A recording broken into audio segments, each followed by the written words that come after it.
On this week's episode of the Pit Crew podcast, we review this weekend's Belgian Grand Prix.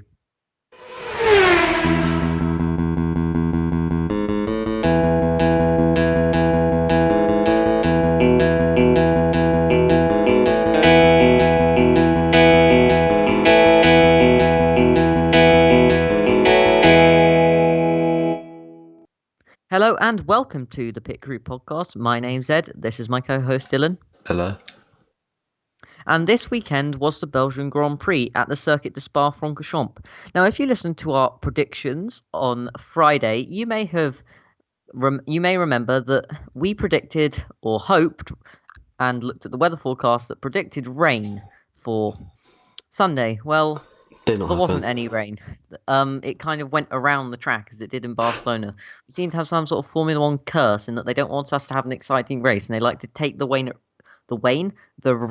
away from us. But you know, it wasn't a bad race. There was some interesting things to talk about, some exciting moments. But first, as always, we need to compare our predictions from last week with our with the actual results in real life. So, Dylan, what did you predict for qualifying?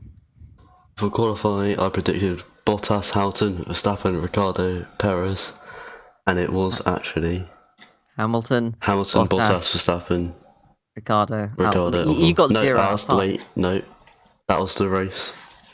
It was Hamilton, Bottas, Verstappen, Ricciardo, Albon. I got 1. You got 1. You're on my level. I got Ricciardo. Well done. You're on my level. Yes, I caught you off guard then. I let you go first with the predictions there. Caught you off guard. Anyway, my predictions for qualifying was Hamilton, Verstappen, Bottas, Albon, Perez, and it was Hamilton, Bottas, Verstappen, Ricciardo, Albon. So, that also 1. Yeah, that's 1. Mine looked more promising when I looked at this before the recording, but I never get it right. It's not promising. It's 20%. Moving on, Dylan, what did you predict for the podium of the race? Verstappen, Hamilton, Bottas, and I got that completely wrong. Yeah, It was nothing. Hamilton, Bottas, Verstappen. I got the right people, but wrong position. But that gives you no points. Still, I'm not being kind because my results are never good either. So my predictions for the race was Hamilton, Verstappen, Bottas, and it was Hamilton, Bottas, Verstappen. So 1. Those two switching around. I'm going to learn for next week, and I'm still not going to predict it correctly because I like to put Verstappen in second because I want him to come second to ruin the Mercedes 1-2 that's happening too often. But we could do a whole podcast about me ranting about how Mercedes' performance is too good and has nothing to do with the excellent engineering at Brackley. Anyway, moving on. The race was, as I said, quite interesting. Bottas, I don't know if it's Mercedes team orders. I hope not, but he seems to have some sort of limit to himself. He limits himself from overtaking Hamilton on the first lap. He just somehow dropped back. He had quite a good start compared to him. But Hamilton won, I think, led pretty much every lap and won as expected. But we're not going to speak about that because it's boring and it happens each time. But pre-race, someone didn't even get to start, like Hulkenberg back in the British Grand Prix last month, or was it the start of? Yeah, it was last month. Yeah. It was Carlos Sainz, sadly, as a McLaren fan, I hate to say that, starting because I think was it a gearbox issue Exhaust. Or was it was his exhaust issue? That was it. On the way to the grid. Yeah, he said I have an exhaust issue, and he just came back in and couldn't start the race, and then he watched the Ferrari magic happen if you don't know, because of the way the current world's going, for next season, as there were supposed to be big regulation changes which have been moved back to 2022 for obvious reasons, so car development is almost frozen, so they can't design a whole new car for 2021. So Carlos Sainz has got to drive that car, unless Ferrari design like a B-spec car that's quite a lot different. Then Carlos Sainz has got to drive that horrific car. Feeling quite sorry for the man. He had. I think he retire from last year's Belgian Grand Prix? I think he did, or was that Norris? Can't remember. No, it was Um, Norris because it was it broke Norris, on the last but lap. he was obviously quite frustrated. But yeah, it's sad to see he doesn't have very good luck at all, and it's quite bad his luck this season more than usual. But the start of the race, it wasn't particularly exciting. Ricardo got quite a nice overtake on Verstappen into the hairpin at the end of the Kemmel Straight. I don't know what it's called. Someone will know what it's called, but I don't know the names of those corners. The extent of my corner name knowledge is Eau Rouge, Radion, Maggots and Beckett's, and that's about The bus stop chicane. Stowe. That's That's about it. Silverstone. Yeah. But Max versus Daniel into that chicane. I was really hoping for something interesting going into there, reminiscent of the Red Bull days back in 2018. And I've heard lots of people saying over the last 24 hours after the race that we really took Daniel's brilliance almost for granted while he was at Red Bull. He got 7 wins in that car, and I don't know how many podiums, but probably quite a few. But he was bringing a lot out of that Renault. Renault seemed to be very good on low downforce tracks. When they get a low downforce setup, they seem to really just be able to work well in that in sort of environment. I think it's just their engine coupled with their aerodynamic package. They're just working well. So Monza, maybe, just maybe, and we'll see what I think in the predictions later this week, we could get a Renault podium and a Daniel Ricciardo shoey, where he drinks the champagne out of his shoe. If you don't know what that is from 2018, Google it if you want to see that. And now another thing that we have to talk about is Charles Leclerc and the Ferraris. Oh, the Ferraris. I feel like last year he got a win, didn't he, Dylan? And this year, where did he finish? He got a win last year. Where did he finish? 14th. 14th. That's an incredible. I think it's terrible. I think it's the worst, year by year performance drop that I've seen without someone crashing out, probably ever. It's awful. I feel kind of sorry for him because he's quite early on in his career, but Ferrari will hopefully get back to winning. They said they hopefully are going to be able to do it in 2022 at the earliest. That's what they've issued as a statement. But it has kind of been the rise and fall of Charles Leclerc, especially in this period of the season, because last year and the most recent seasons, Spa is just after the summer break that we have in the middle of Formula One, but obviously we didn't have a summer break. So, Ferrari came back after that summer break and they won, I think it was either 3 or 4 races in a row, at least 3. Monza and Singapore. Monza, Singapore, Did they Spa, win Russia? There was some. They had pole and they had a 1-2 in qualifying at Monza, Sochi, but I can't remember. But it has really been the rise and fall of the Ferrari because there was some controversy with their engine, which they had late last year, which was why they were winning those races that we just spoke about. We don't know what it is. The public don't know it. They had some technical illegality that the FIA made illegal, and because their engine has been effectively decreased in its capabilities, and they have designed it because if you next year's cars are usually in development halfway through the previous season, so they designed that chassis to work with that really powerful engine. They don't have that powerful engine now, and that chassis, it wasn't great in 2019, so. And they've also got quite a high downforce car because they knew their engine could cope with it and still get those speeds. But it's just backfired for them. So it really has been the rise and fall of the Ferraris. Anyway, Dylan, what was your favourite overtake? I'm hoping you're going to say the one I'm thinking of. What's your favourite overtake of the race? Let me give you a hint. It happened on lap 2. Puss. Come on. Lap 2. It happened on lap 2.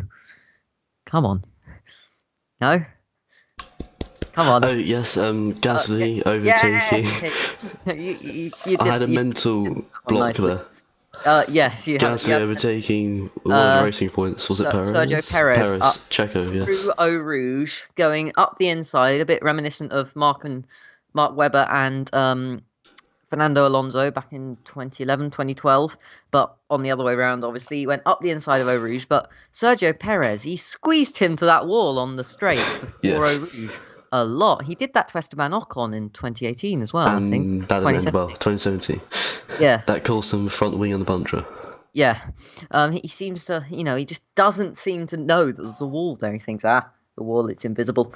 Another thing that happened, lap 12, there was a really, really bad crash between Russell George and Russell and Giovinazzi. Antonio Giovinazzi. I heard a great quote from Matt Gallagher earlier today, which was Giovinazzi just ran out of talent in the middle sector there. He just seemed to do a sort of mistake that I don't know about Dylan, but certainly I would do on the F1 games where I just put my foot down Accelerated too early. Yeah, just accelerated too early, and then Russell obviously saw it, swerved to the other side of the track to maneuver. Then the wheel came move out the way, and the tyre came off Giovinazzi's car. I think it was one of the rear tyres, and it just absolutely KO'd Russell's car, and there was debris strewn across the track. I was surprised there wasn't a red flag. Not a red flag. There was probably a picture of it in the intro with the music, and we may put one up on screen now, but there was debris all over the track, and we might recommend it at the top. There might be a little banner, pop-out banner, top right-hand corner for you to go and have a look at that incident, so you know what we're talking about with Giovinazzi running out of talent. Now, what was your biggest disappointment in the race, Dylan? And don't say Ferrari because you're boring if you do. No, Carlos not starting. Damn, you stole mine. It's my turn to steal yours for once. Yeah, you're going first, and you're stealing all my stuff. I'm gonna go for George Russell crashing out because I think he was running P14, P15 when he crashed out due to the. And he qualified 15th. Yeah, I think he was running P14 or 15. He might have gained one, I think. Yeah, he might have gained. He might have got a good finish. Maybe not in the points, but a good finish compared to where he came last year. And it's really disappointing to see things like that happen. Also, another disappointment is Racing Point. Everyone was expecting them to do. They had a really good first couple of races, but they're dropping off now, and they certainly disappointed this race. P9 and P10. That's a 3 still points. It's still points, but the expectations being so high less than 2 months ago. It's strange to see, but yeah, they were certainly a disappointment. Now onto the biggest surprise, and this kind of segues in, and I'm gonna go for my biggest surprise first. Oh no! And this is Kimi Räikkönen in the Alfa Romeo, which is regarded as the third worst car on the grid, third or second worst car on the grid, down there with the Williams and the Haas's of the grid. Beating in the race, Vettel. Actually beating his old team, both Ferraris. He got P12, which he's doing very well. I think he's for a 40-year-old going on 41-year-old man who's been in F1 for 19, 20 seasons. To beat both Ferraris, because Ferrari dropped in 2018 because he was too slow, and then to breeze past Sebastian and Vettel on the Kemmel Straight like that and beat both of them, get P12. That was certainly a surprise. Dylan, can you find any other surprises? Renault's had a strong race, fourth. Yeah, Renault had a strong race. As I said, these low downforce tracks seem to really suit their car. And hopefully at Monza we may see a Daniel Ricciardo podium. Maybe. I couldn't get the word podium out there. I paused for about 5 seconds. I don't know why. Obviously, we're coming to the end now. Hamilton's domination of the race. It was, as much as I dislike the man, it is incredible to see. He's got 89. Yeah, he is good. I can't deny that. He's got 89 race wins. He's 2 race wins off equaling Schumacher's record. He's got a 47-point advantage at the top of the championship. How on earth? he's got 89 wins, and Michael Schumacher's got 91. So in 2 race wins, which will probably come Imola and it's Monza then Imola, isn't it? Pretty sure. No, Monza de Mugello. Sorry, Monza de Mugello. I see. Although he'll probably equal it by then, but it's incredible to see that domination. And as I said earlier, the Ferrari engine thing last year, Mercedes got really worried because obviously Ferrari winning, that's not allowed. We have to win everything. They're a bit of a sore loser down there. They've been winning since 2014. They're not used to it. Nah, they're good. They're good. They're good, but they're not used to the losing. So Mercedes absolutely went crazy in their engine department and developed their engine so much. And now Ferrari's engines got worse because it was found to be illegal. Mercedes' engine is just way out ahead of everyone, and it's paying off even more. They're getting 1-2, 1-2, 1-2 after 1-2. I said 1-2 many, many times there. But yeah, it is an incredible domination to see. Now, do you have any favourite or best moments from the race today, Dylan? Just when Ricciardo nearly overtook Verstappen was the favourite, and Gasly getting past a little bit. Into where was it? That chicane that I can't remember the name of. After the straight. Yeah, after the Camel Straight. Yeah. That was one of my favourite moments. The safety car didn't really cause much, but I was hoping for that to be a good moment. The pass by what's his name? Pierre Gasly on Sergio Perez. That was a really Raikkonen's pass on Vettel. So there were some good moments. The last lap between Alex Albon, who was on I think a more worn tyre than Ocon and Norris. That battle for the last 2 laps, there was an incredible battle between those. Norris was just under a second behind him when he finished, but Ocon got him on the last lap, and that was a good last intense moment. I was hoping for Norris to go scenario 7, but sadly he didn't. He didn't get that position, but P7's okay. But that was a that was certainly a good moment of the race. Now, what's your overall verdict for the race, Dylan? Was it good? Was it bad? I thought it was a good race. It was interesting.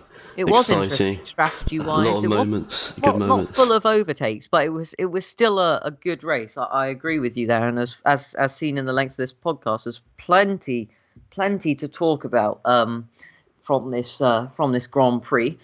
As I was mentioning Pierre Gasly earlier, and I think he should get Driver of the Year. I don't know if that's an award. It should be. He's been doing.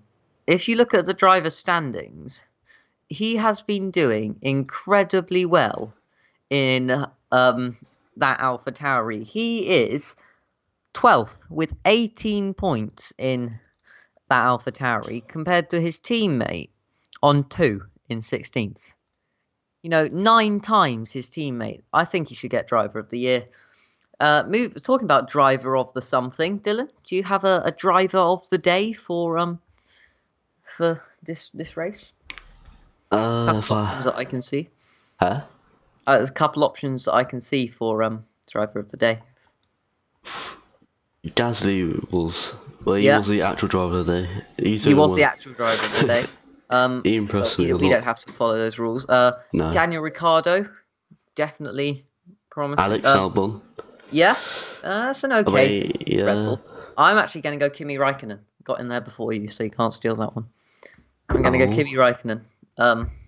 Gained full position. Did well compared to his teammate who just ran out of talent. I can't stop using that quote. I know everyone will be sick of it by now. Yes. Do you have I don't know what's the opposite of a driver of the day? Bad driver of the day. The BOTD, the botted. What? Bad driver. The worst driver of the day. OTD, the budotted, the bad driver of the day. Who are you going to give that to? We're going to give it to Vettel. Oh, I don't. Because I'm boring. Yeah, but I was going to give it to Antonio Giovinazzi and I'm going to say it again. No. Running out of talent. And also a little mention, Leclerc and the Ferrari strategy. I wasn't going to mention it because it's an old thing now, but the Ferrari strategy, it was just funny. I think Leclerc asked, I need to know when to pit, and Ferrari said, "We are checking. We will come back to you." No, I need to know. Yeah, they're strategists. There's plenty of memes about that. But it is quite amazing to see a top team like that with such a big budget who get a special Ferrari payout because Bernie Ecclestone believed that they could believe they do a lot for the sport, so they get a Ferrari payout. It's incredible they can't get a decent strategist in. Anyway, I think that brings us to the end of this week's episode of the Pick Through Qualifast. I think it holds the record by far and away for our longest ever. Yes. Next weekend is Monza, the Italian Grand Prix. As I mentioned, there's we have stuff on, so the predictions will probably be pre-recorded either today or tomorrow or the day after. So obviously we'll be able to talk about everything that's happened in this Greek GP, but for Mugello, we may be oblivious to some stuff because it's been recorded in the past. As I said, hopefully Renault record well, do well, record a good result. That's what I was trying to say. Record a good result in Monza due to their low downforce their car liking low downforce setups. But for now, I've been Ed. No, I've been Dylan. Goodbye. Goodbye.